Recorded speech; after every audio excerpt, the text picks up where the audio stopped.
Hello YouTube. This video is all about this transmission mount or lack of a transmission mount. As you can see, the transmission is currently sitting on a bar, not a transmission mount. Let me show you what we have in the frame.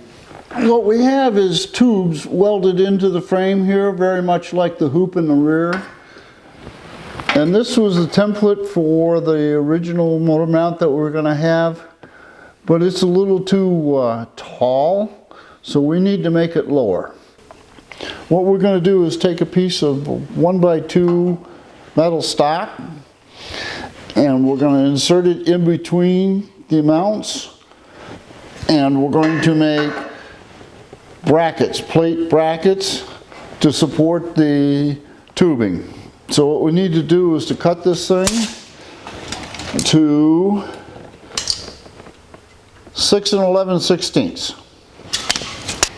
What we need is 6 11/16. So let's mark that off. We got 6 1/2. 1, 2, 3. That's 11/16. And we'll scribe it.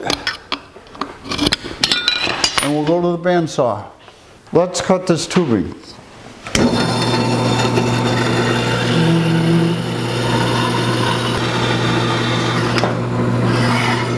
What we want to do is mark the center lines of the tube so we can locate the holes for the transmission mount.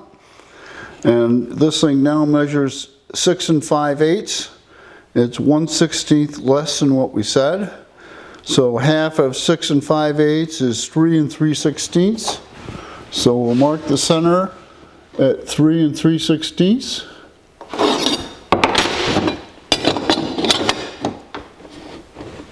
And scribe it. And we'll do the same thing with the height. This is 1x2 tubes, so the center of it is 1 inch. So we'll mark 1 inch right there. Then we'll mark another inch at this end. Line up the punch marks and scribe that. And now we have center lines. And this is 1 1/2. So 3/4 on either side of the center line. So there's 3/4 on that center line.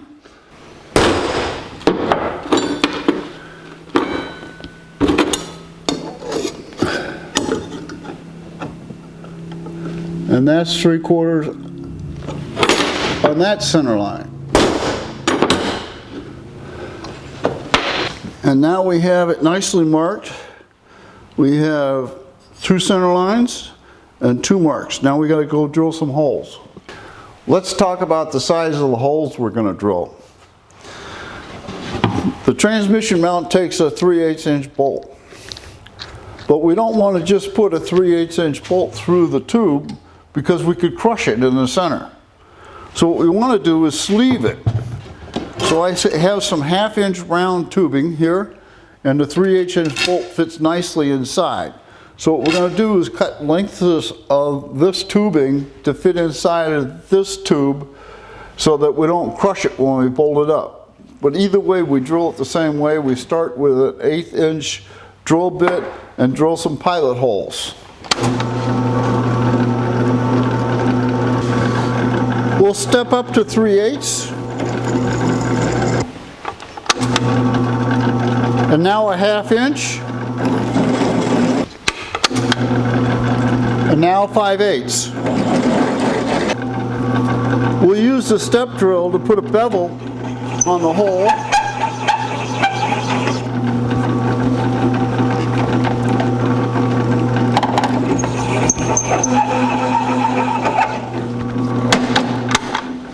And now the tube should fit nicely. And here is a test fit. So what we'll do is we'll weld that in, and then we'll be able to stick a bolt through the center of that, and we won't be able to crush that tube. What we want to do is cut the tube to length And I want it to be a little proud here so that I can grind. I'm a better grinder than I am a welder. So we'll mark this right here and we'll cut it on the line. And it'll be a little proud on both sides, and we can weld that up and then grind it down. What you see are the sleeves slightly proud of the tube, and what we're going to try to do is weld them in.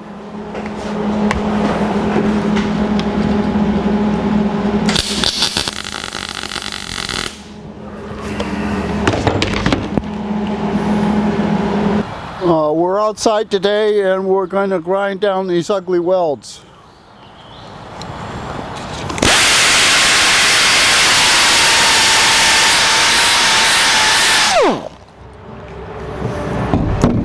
That's what it looks like when we're done grinding. I'm a better grinder than I am a welder.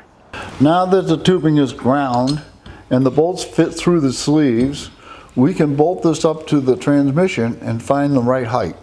Let's bolt the transmission mount up.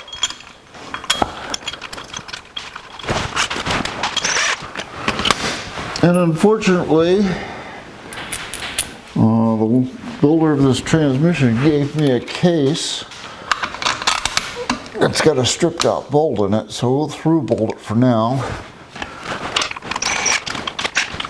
And tighten them up.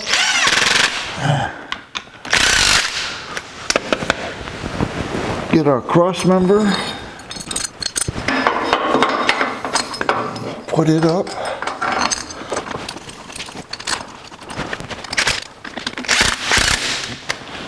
and let's see what we did. So it looks like it's aligned up and evenly spaced on both sides, and we can move forward. Whoa, wait a minute, not so fast. We made a mistake. If we lower the motor into the position it's going to be in, we find that the cross member is now too far forward. So we made a new cross member with the holes located further forward, and this should make the transmission mount line up correctly.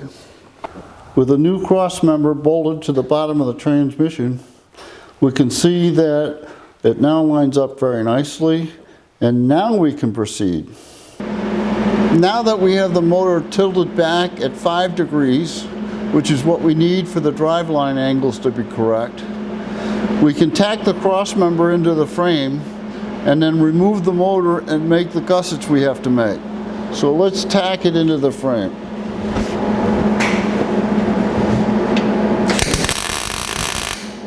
With the engine hanging from the engine hoist, we can remove the motor mount bolts. We can now lift the motor out of the frame.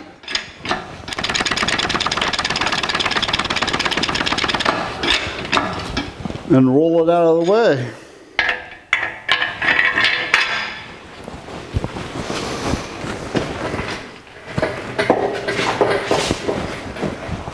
With the engine removed and the cross member tacked into place and the transmission mount bolted to the cross member, we can now start working on making a template for our brackets. And the way I'm going to start making the template, we're going to use tape, and I'm going to stay just proud of the weld between the transmission mount and the frame so we don't have any interference. And we'll put it on a couple layers. We're going to have an angle here going down to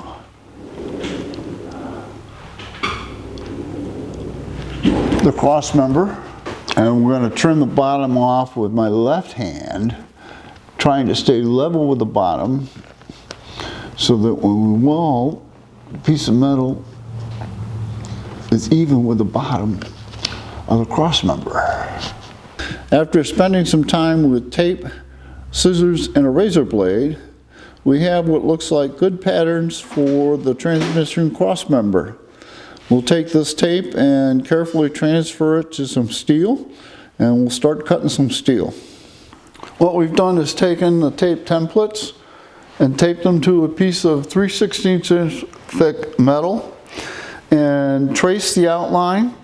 And what we're going to get is 4 pieces out of this. We'll get mirror images so that we can do the front and the rear at the same time.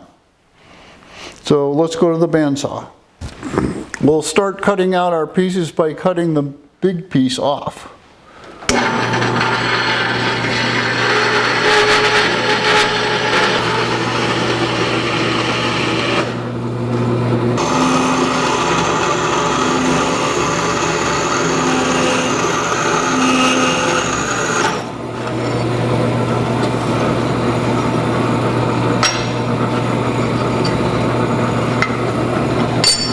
That's the last piece.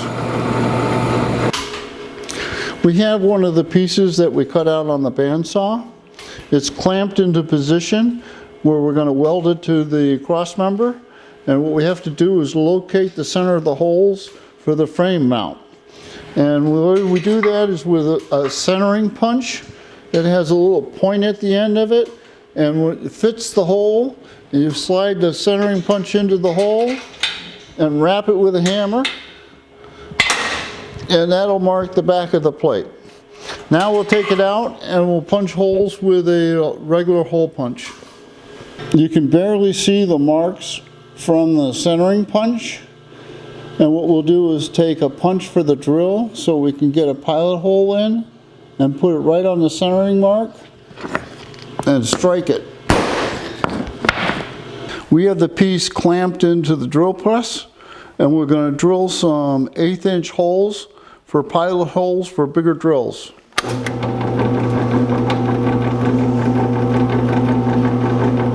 So now we'll step up to a 5/16 inch drill bit. And now a 3/8 inch drill bit. And now we'll use a countersink to put a nice little bevel on the hole.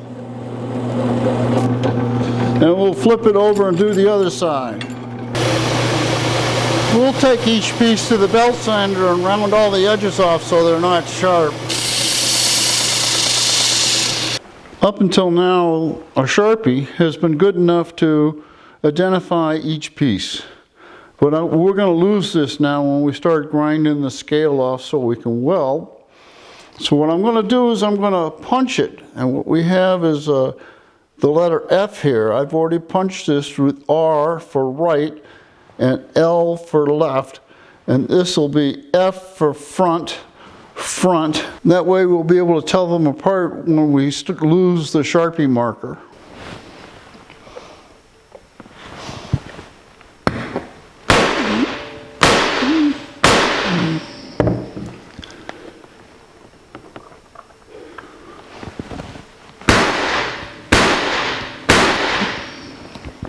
Let me show you a close-up. So there's a close-up of the left front stamping. We have the brackets made, bolted in place, ground where we're going to weld, and they fit real nice.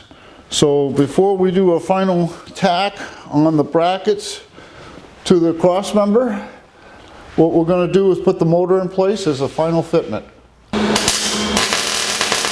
And now we're tacking the plates to the cross member. What we're doing here is final TIG welding of all the pieces together. And I'll show it to you when it's done. With the final welds in place, we can now go to the sandblaster to clean it up for powder coat. This is what it looks like after it's been sandblasted, and now we're ready for powder coat. Now that we have the transmission mount sandblasted, we'll powder coat it.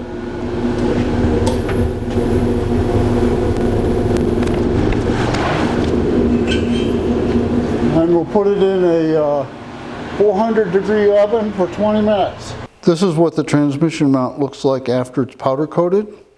Note the glitter.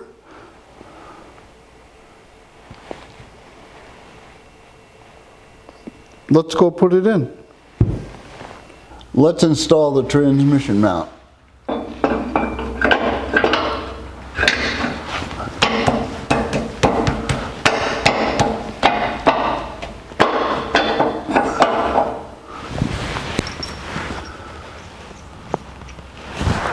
bolts have to go in through the back side now. There's one, there's two, and here's number 6, the last one for the body to crossmember attachment.